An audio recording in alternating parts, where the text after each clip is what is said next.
Okay, there we go. Okay, we're trying again. Hello everybody. My computer's misbehaving. And it's lucky my husband is home, so now I'm giving the share on his device. And we hope it's gonna work, right? I always say I'm the only one who can fail using a photocopy machine. Whenever I try to use the machine at school, it says instructions failed, and and the secretary has to come and help me. So yeah, so we are in Perek Yud Ches still. Today we'll try to finish it, or we will finish it whether we finish or not, and we've got up to about Pasuk Chaf Daled or 20 or 24. So just a very fast recap of what we were doing. We called this chapter, which is the longest one in the first two books of Tehillim, and we call it Shiras David, the Song of David. It's David praising Hashem every single time that Hashem does a miracle for him, saves him from a war. He would recite this capital of Tehillim. And so far, what we've been through is that David has described how Hashem saves him, how Hashem hates and punishes the people who fight with him, and then at the end of what we did the last time, we spoke about the fact that David says Hashem rewards us and saves us because he loves us, and he rewards us for going in his ways. And at the end of last week's show, we spoke about from Pasuk Chaf Gimel, Chaf Beis, Igmeleni Hashem Ketzidki, which is Chaf Aleph, where David explains, he says that Hashem rewards us according to our own personal effort. So, Igmeleni Hashem Ketzidki, Hashem rewards us according to our own righteousness. So two people could be rewarded for the same thing differently because Hashem takes us each into consideration. And he also spoke quite a bit, which we discussed quite a bit at the end of the last share, that Hashem rewarded David because even though he didn't feel like doing mitzvahs, as we explained, that somebody who's going through a crisis or a challenging time doesn't feel necessarily like keeping Torah or mitzvahs, still David didn't stop doing anything, and for that he deserved reward. So that's a recap of where we got up to the first 24 psukim of this capital of Tehillim. So now people are messaging me that they can't get in. I can't tell anybody how to get in. It's the same. I think it's the same like always. Can you all hear the people who are on? Yeah. Okay. Good. Chaf Daled. So Pasuk Chaf Daled. If you have a look at it, 24. He says, "Va'ehi samim imay." I have behaved with him, with Tamim, which we have to explain. And I've guarded myself from sin. So we've spoken before about what it means to be a Tamim. Tamim could be somebody who is more simple. Tamim could be someone who is good just because they just want to do what Hashem wants. But today we're going to go with a further explanation where the Malbim says that Tamim is when we reach a level that we follow what Hashem says, we follow what Hashem wants, simply because Hashem said so. We don't let our bodies or our minds get in the way of our service of Hashem. So that is what gets in our way of our service of Hashem. Either we're questioning, does that make sense? Is that what Hashem wants? Do I like that? Or we let our bodies get in the way. Oh, I'm tired today. It's too cold and rainy, right? I really want to eat that. So those are the things that get in the way of our service of Hashem. And a tamim, says the Malbim, is someone who doesn't let his body or his mind get in the way of his service of Hashem. He just does it. He just, I always think, a car is often a good example of a tamim.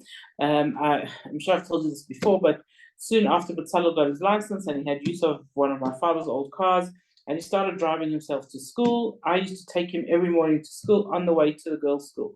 And the first day that he drove himself, he left, he went, and I just hit in the car and we went to school.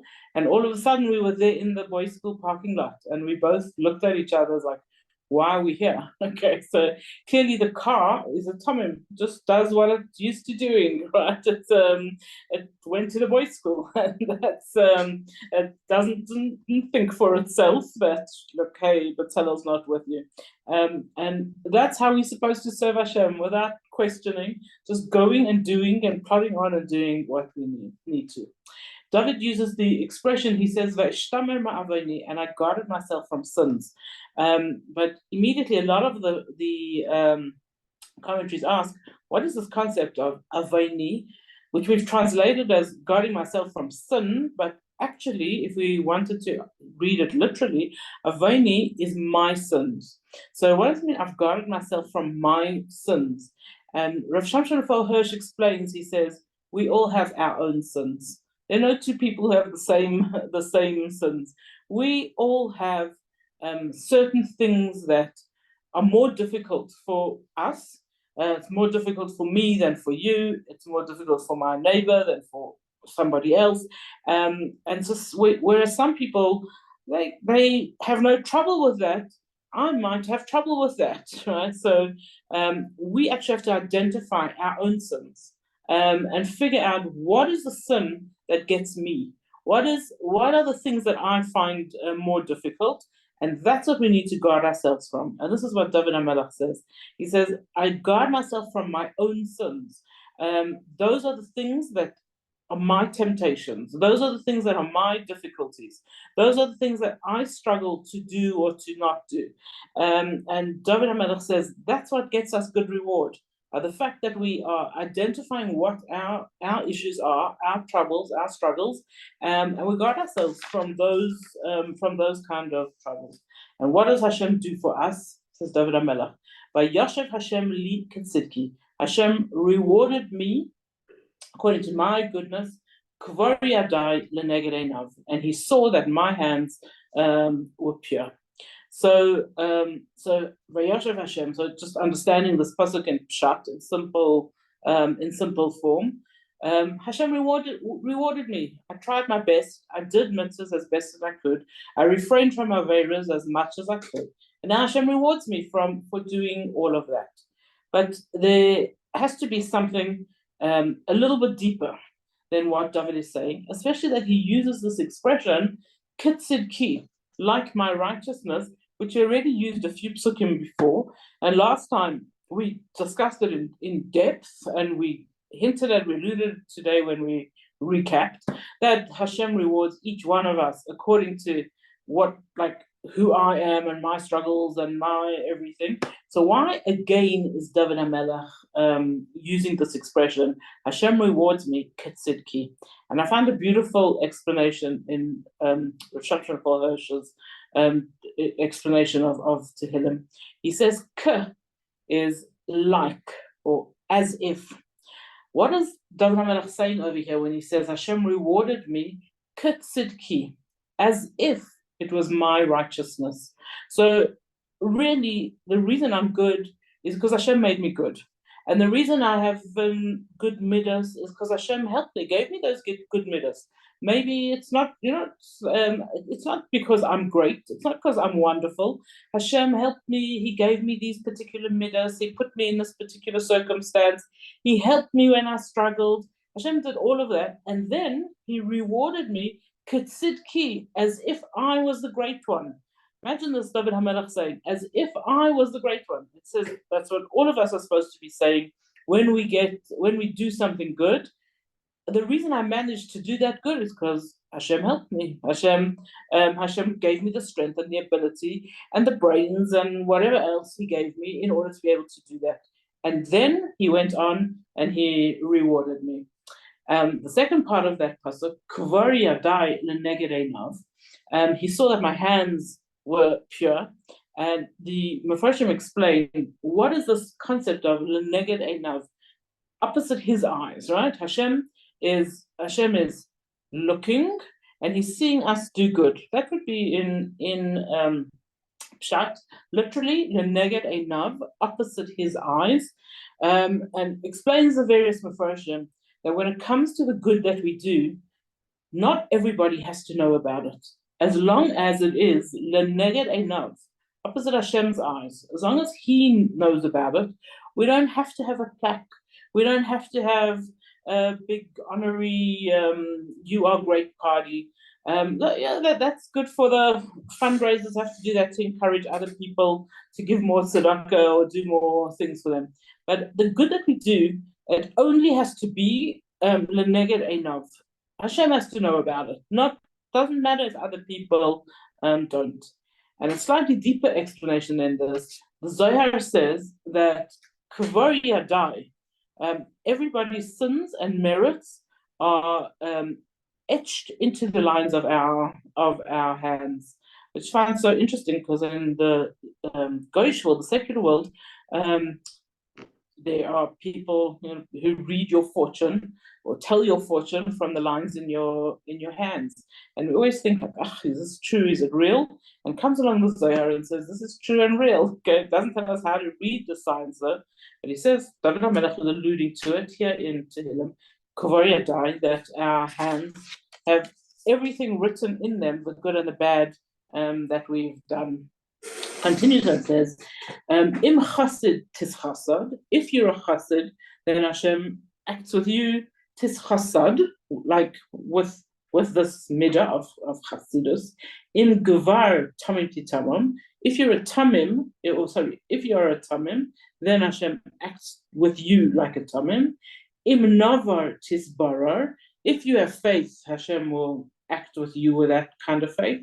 But if you're crooked, then Hashem will act with you like that also. So we need to understand, David HaMelech is talking about three different kinds of people here: a chassid, a tamim, and a gevar. What is he saying about these people? So first to understand, and we'll do more than one explanation, but first to understand according to Rav Shamshon Raphael Hirsch, who are these people? What are they?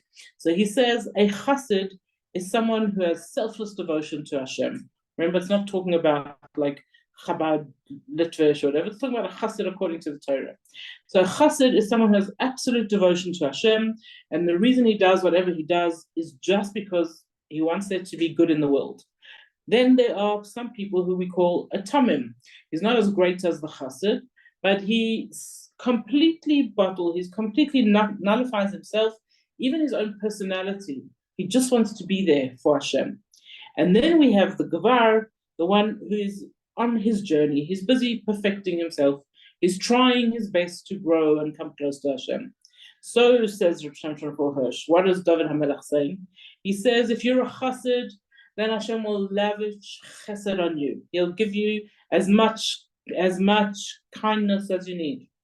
If you are a tamim, then you're wholesome, you're good. Hashem will be so wholesome and he'll lavish wholesomeness, simplicity, easiness on you. And if you're a person who is trying to come close to Hashem, you're a gevar, then Hashem will help you and come close to you. But if you are crooked, then worry about it. That's the first and simplest understanding of it. Going one step further, different explanation. A chassid, traditionally according to Torah, is someone who goes lifnim mishuras hadin, somebody who does more than is expected of him. So such a person who does more than is expected of him, Hashem will reward him with rewards more than he deserves. A tamim, who does everything that Hashem expects of him, Hashem will pay him back with what he does. And a gevar, someone who's pure, Hashem will teach him the secrets of Torah. so that he'll be able to move up and become a tamim or a chassid. And now I'll give you a third explanation for this, which comes from Rashi. Rashi simply says these are the three different kinds of people. The chassid is Avraham. This is from the word chesed, because Avraham, we know he was chesed shebechesed, he was kind of kind. Then we have the tamim, refers to Yitzchak. Yitzchak is the one who was the pure sacrifice, Eilat Tamima. And then we have the Gavar, that's Yaakov, which means he was pure, he was trustworthy, and he was given that all his children, every single one of them, turned out good. So that's three different ways of the many ways to explain this. Continues David HaMelech, and he says, Ki ata am ani sashia, you rescue the destitute of the nation of nations, ve'enayim ramos tashpil, and you humble those whose eyes are too high, too haughty. Ki ata ta'ir neri, and you keep my light, my lamp lit. Hashem Elokai, Hashem my God, yagia chashki, you brighten my darkness. So now we want to understand, what does it mean that ta'ir neri, that you light my light, you light my candle? So simply looking at this, according to history, it's referring to a big miracle that Hashem did for David. David was fighting a war. It was coming to nighttime, and in those days they couldn't fight at night. So Hashem kept the light. It didn't become night yet, so that the Yidden could quickly finish up their war.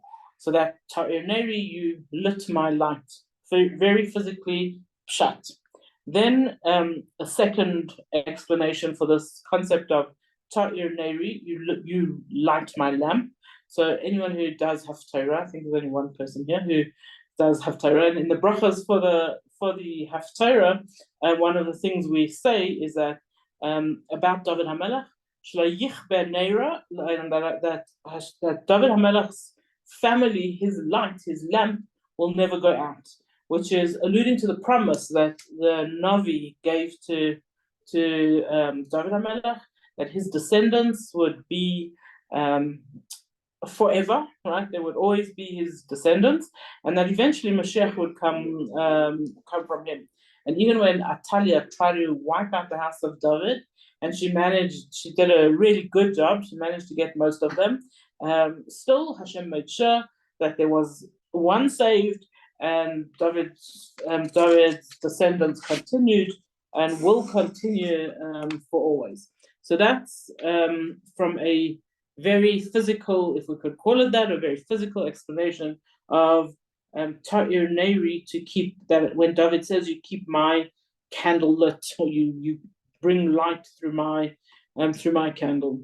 A little bit deeper comes from Reb Nachman of Breslov, and he says our soul, our neshama, is actually referred to as a ner, as a candle, and you probably all know the line Kiner Hashem Nishmas Adam, but the candle of Hashem is the soul of a person.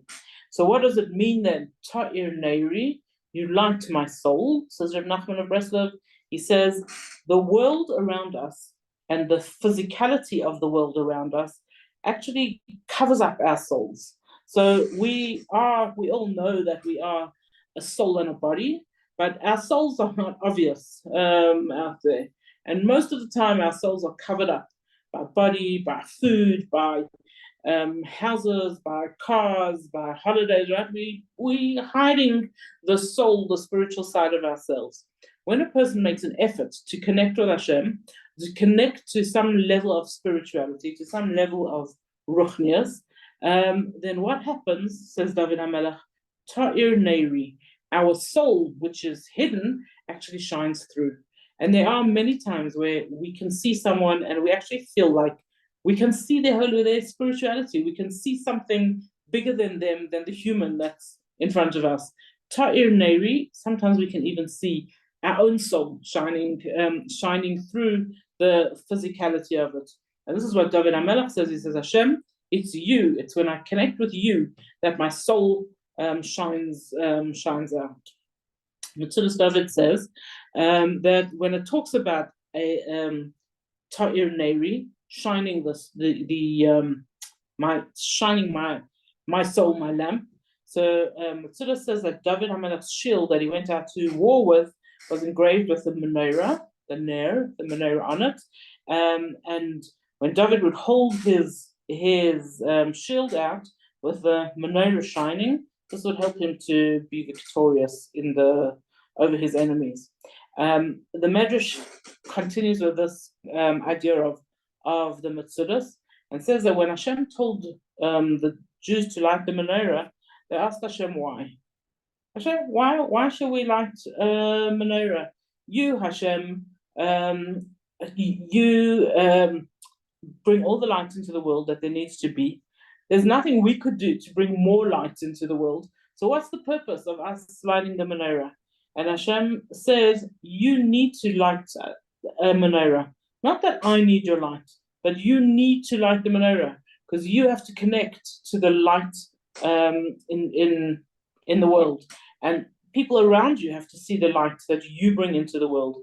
And so David HaMelech here is saying, Ta'ir Neri, you gave us the ability, the job of almost pretending, but acting as though we are the ones who bring light into the world, when actually it's you, Hashem, who brings the light into the world. You light our lamp. Rav Shamshon Raphael Hirsch says that light always refers to happiness, and we've come across this before. So David HaMelech is now talking about very difficult, challenging times. He's been through lots of difficulties. He's fighting wars. He's got his own son trying to overthrow him. He had a difficult life. And yet he says, you, Hashem, Ta'ir Neri, you light my lamp.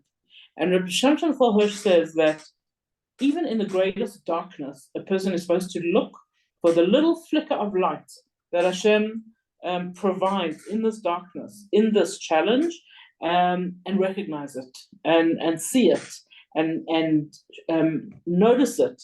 Make sure you realize that there is light even in the greatest darkness. We can find little flickers of light. The Ma'amloi says this light is actually talking about the secrets of Torah, and says that it's the secrets of Torah, the depths of Torah, the Medrashim, the Kabbalah, the deeper parts of Torah is called the light of Torah. And why is it called the light of Torah? Because it makes it easier for us to learn. Actually, if all we would do is learn dry Torah, if we could say that,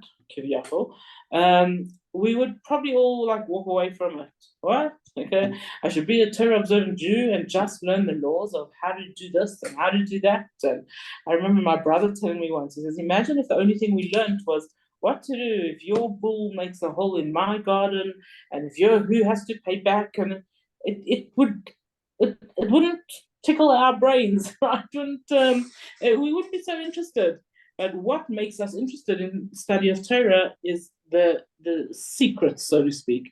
Those are the things that motivate us, that excite us, that give a luxurious feel to the study of Torah. And so Ma'amrei says, Ta'ir Neri, you light my lamp. That's talking about the depths of Torah, learning and understanding Torah at a much deeper level. Pasuk Lamed. Kivacha aretz gedud, because with you, Hashem, I can rush against an armed troop. And with you, Hashem, I can climb over walls.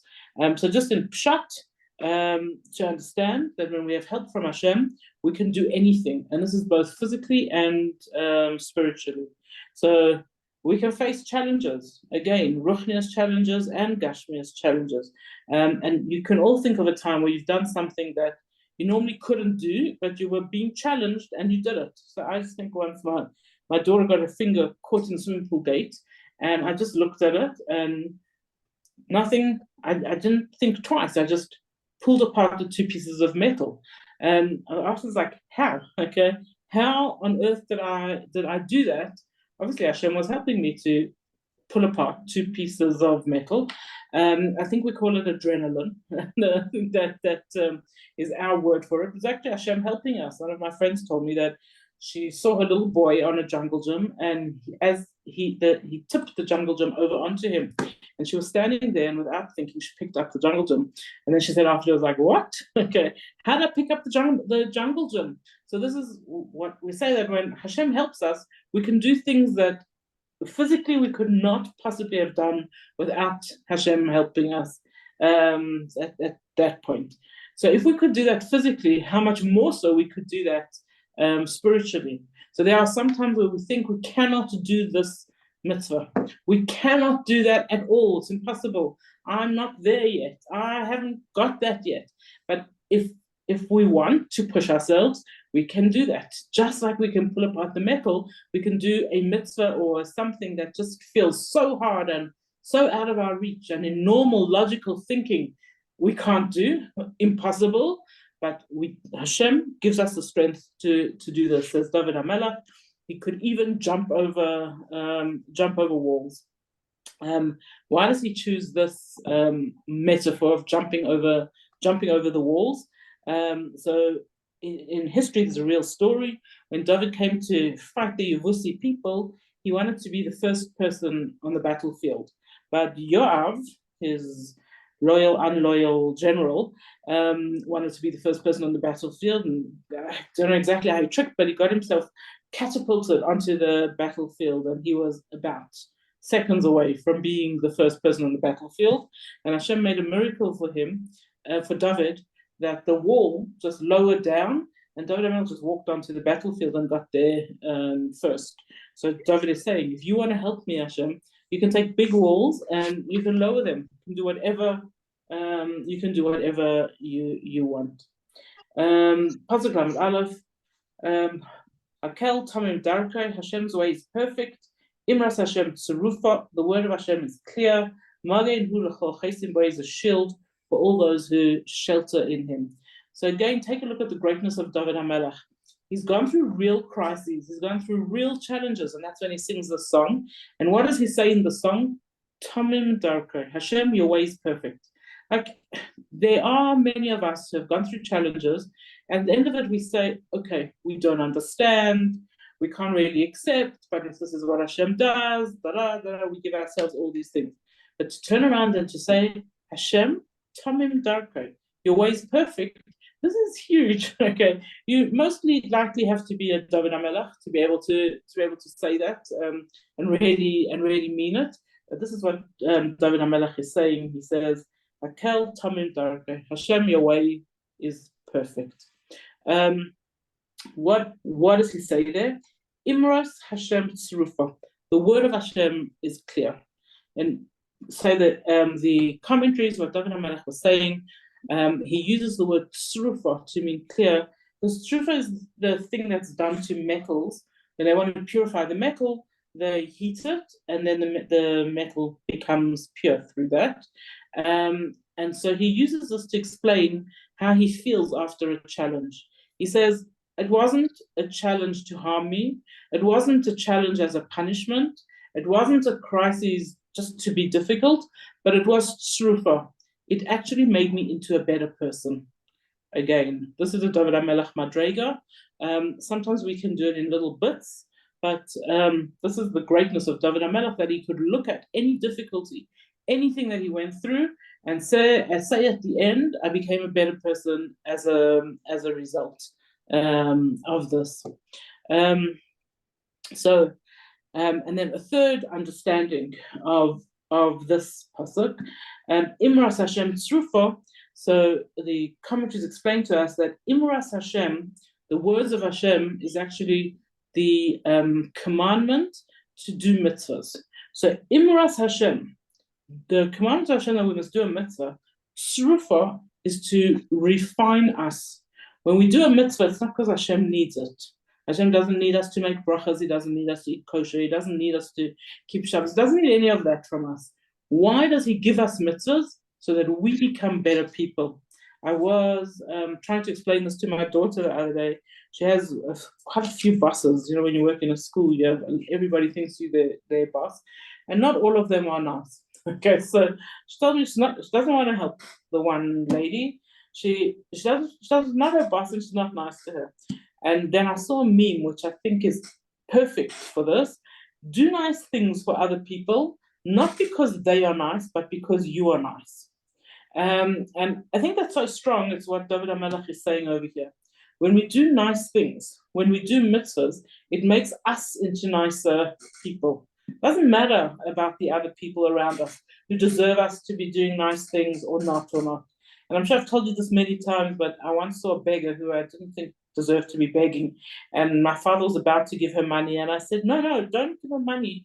And my father said to me, if a person puts out their hand to you and you give them money, you become the nicer person. It doesn't, the tzedakah is not about them, the tzedakah is about you. And actually, our neshamas come into this world, we have a mission, a particular mission, which we don't know what it is. And then we have more than that. So if we just had a mission, then the moment we did our mission, we would be gone. So none of us would be looking to do our missions. So what else are we supposed to be doing in the world? Our mission, and also refining, shining our soul. And how do we shine ourselves? By making ourselves into a nicer person. And tzedakah is one of the best examples of that. And I often think about it like as you drive down the road, when you give tzedakah, you're making yourself into a nicer person. When you say no to the person, and sometimes they really deserve you to say no, and sometimes you really can't give every beggar money or whatever it is. But the bottom line is when you say no, you become a harder person. You start like, no, I'm not giving you. Go out and find a job, right? No, I'm not giving you. I have to worry about my life. So we become harder people for not doing the mitzvahs. And this is what's actually with all mitzvahs. When we do them, when we refine ourselves, our souls, we become greater. And in fact, David HaMelech speaks about it in Pasuk Lamed Gimel. I'm going to just skip out to there where he says, Hashem surrounds me with strength, and he clears my path before me, says David HaMelech. When Hashem helped me with wars, what happened? I didn't become cruel as a result of the wars. David HaMelech could have become a soldier with no feeling for anybody else, and yet he says he remained David HaMelech throughout. It's one of the big things which we have no time to discuss now at all, but when our Israeli soldiers in the IDF go into war, the casualties, not only, God forbid, Rahman and Son, the people who are killed, but the casualties is the softness in these young boys who go out and shoot another person, right? And shoot if they have to save their lives and save the lives of people around them, but they become hardened, okay? But this is something you got to do. And David HaMelech says, Hashem didn't let me become hardened as a result of all the wars.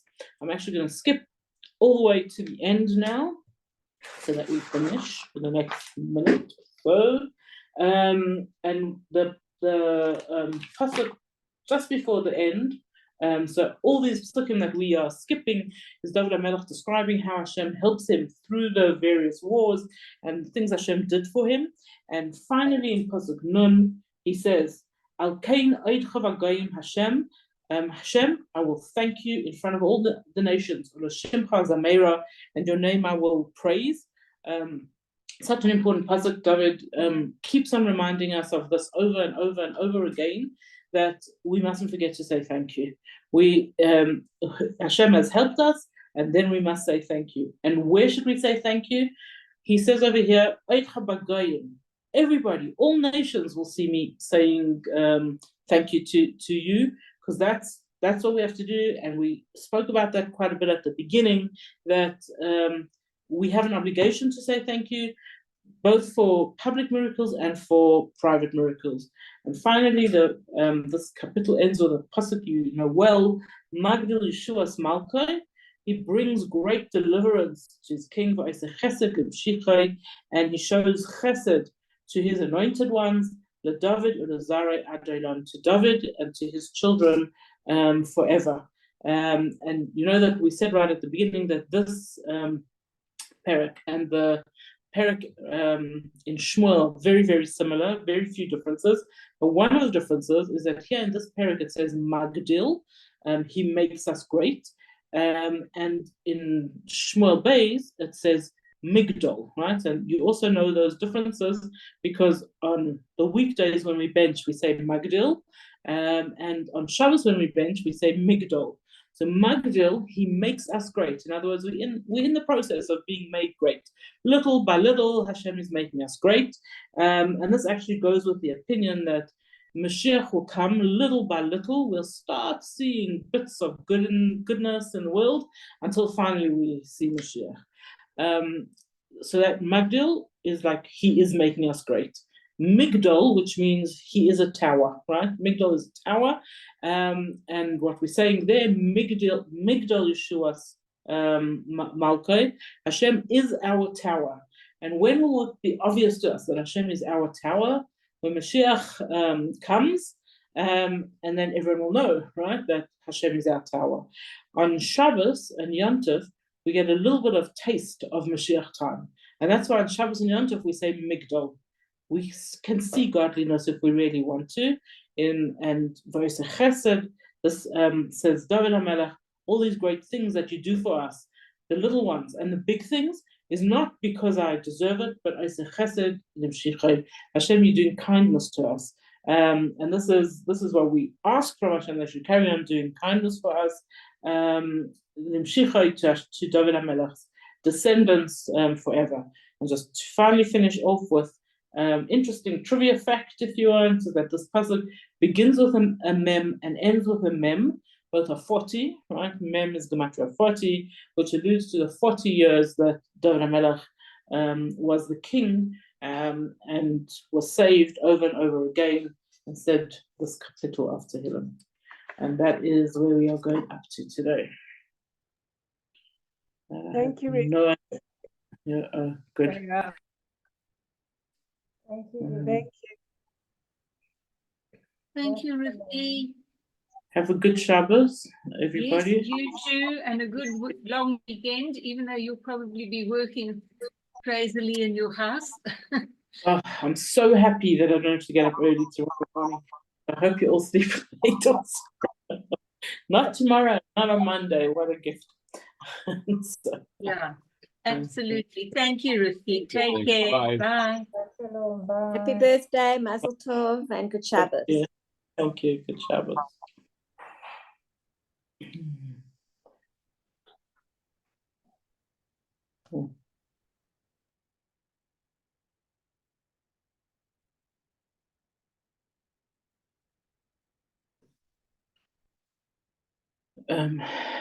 Yes.